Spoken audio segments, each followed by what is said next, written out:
In section 2.5, we're going to continue our discussion of exact differential equations, but we're going to combine it with a concept we learned in section 2.3 with linear differential equations, and that's introducing the integrating factor mu.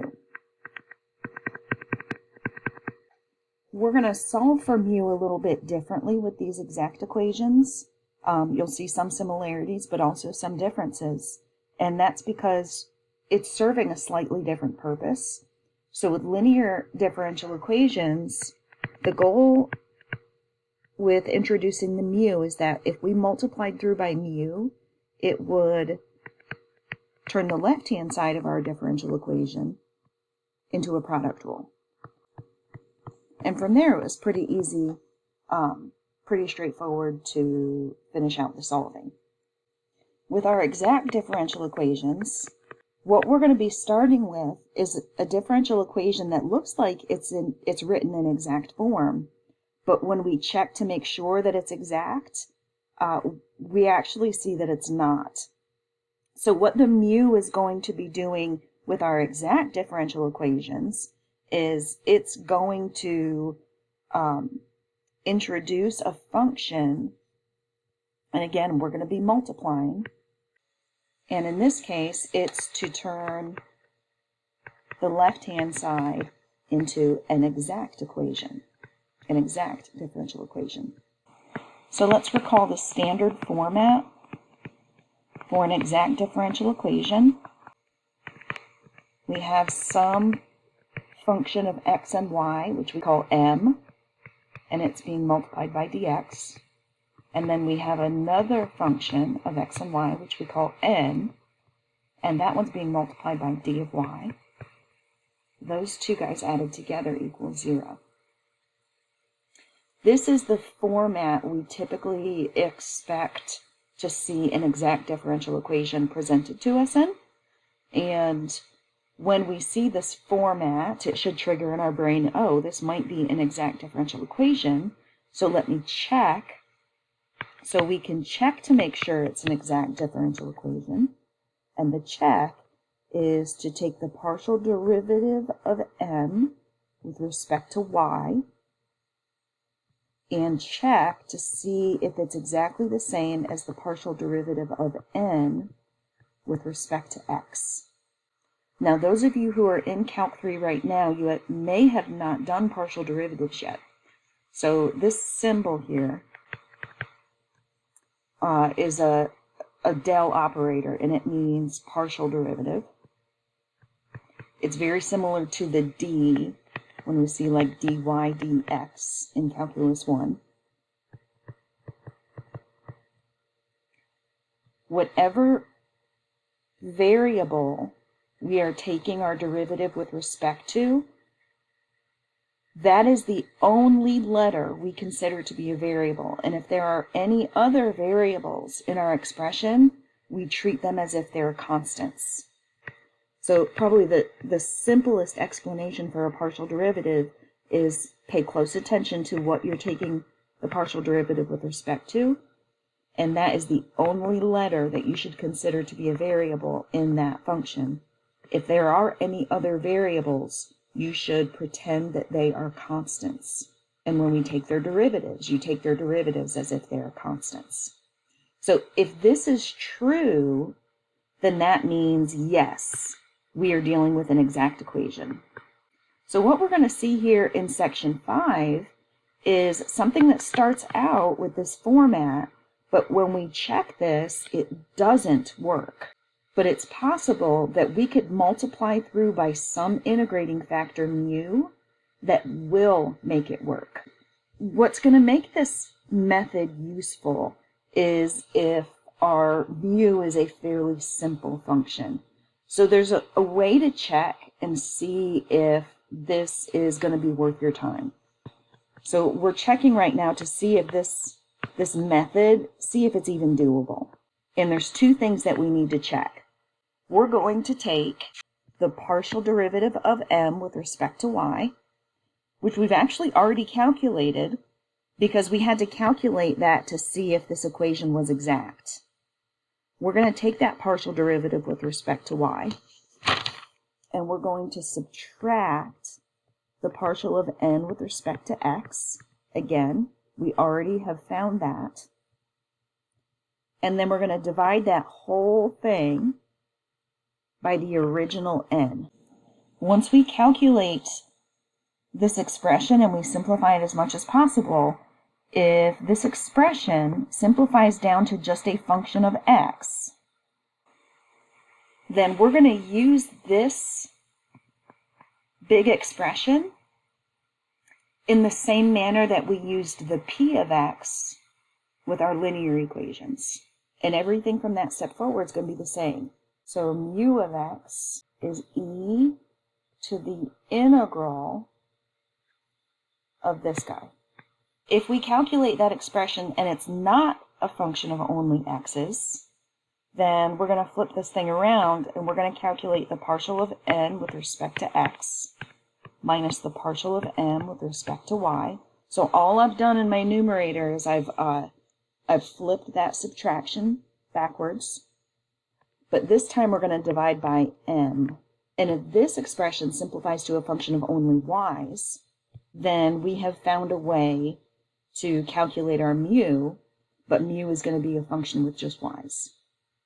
But just like in option number one, this expression here is going to serve the same purpose. Mu of y is going to be equal to e to the integral of this expression. And what should happen is when we multiply through our differential equation, which we figured out was not exact, once we introduce this mu, we should now have a differential equation that is exact, and we can solve it using those exact methods that we learned in the last section. For our first example, we're not going to be solving one of these equations or calculating the mu. We're just going to verify that something is an integrating factor for these exact equations. And the way that we're going to do that is we're going to show that before we use it, it's not exact, but then after we multiply through by it, the equation now is exact.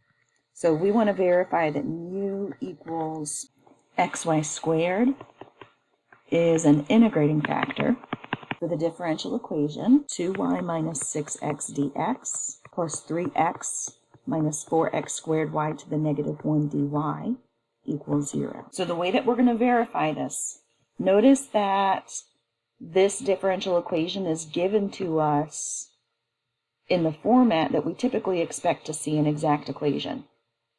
So when I first see that, I'm asking myself, this might be exact because of the format it's in. So let's check to see if it's exact. If it's exact, then the partial of m with respect to y will equal the partial of n with respect to x. Remember, this first one is the m. The m always goes with the dx. And the second one is the n. It always goes with the dy in the differential equation. So when I take my m of xy, which is 2y minus 6x, and I find the derivative with respect to y, that means I'm only considering y to be a variable. So my first term has a y in it, and it's a linear y, so the derivative is 2. My second term does not have any y's in it. That means it's a constant, and its derivative is 0. So the partial derivative of m with respect to y is just 2. Our n is 3x minus 4x squared y to the negative 1.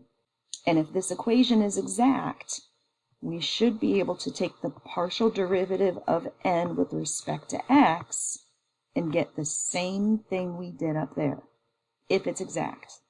So I'm going to look at my n. I'm only going to take the derivatives of the x's. So my first term has an x. It's a linear x. So its derivative is just its coefficient, 3. My second term also has an x, and it's x to a power. So I'm going to do the power rule on this. And I'm going to get minus 8xy to the negative 1. Now, that is definitely not equal to that. which means this equation right now is not exact. What this problem is claiming, and it's wanting us to show, is that mu equals xy squared is an integrating factor for this differential equation. And what that means is if we multiply through by the integrating factor, it will take an equation that starts off as not exact and it will turn it into an equation that is exact. So now let's consider our differential equation and let's multiply through by xy squared. So we've got 2y minus 6x dx plus 3x minus 4x squared y to the negative 1 dy equals 0. If we multiply through by xy squared, I'm just going to tack it. Actually, yeah, I'm going to go ahead and distribute it. So this is going to be 2xy cubed minus 6x squared y squared dx plus 3x squared y squared minus 4x cubed y dy. And if we multiply it by 0, we still get 0. So the claim is, now that we've multiplied through by xy squared, that this new m and n, if we check these, it will be exact. So that means we should be able to take the partial derivative of this new m with respect to y. When I do that, I'm going to get 6xy squared minus 12x squared y. And we're going to do the partial derivative of n with respect to x. We get 6xy squared minus 12x squared y, and voila. Look, these guys are equal. What that means is we have taken a differential equation that was not originally exact, and by multiplying through by this very carefully selected integrating factor, we have turned it into a differential equation that is exact. And we have a method for solving exact differential equations, so we'd be able to move forward now with solving this differential equation the same way we learned to solve exact differential equations. There's one issue that sometimes comes about, though. Because we're multiplying through by some function, if that function happened to have a value of 0, then we would be altering the solution to this equation. Because you can take any equation and multiply by 0, and it will result in a 0 equals 0. So we need to be really careful for when mu is equal to 0.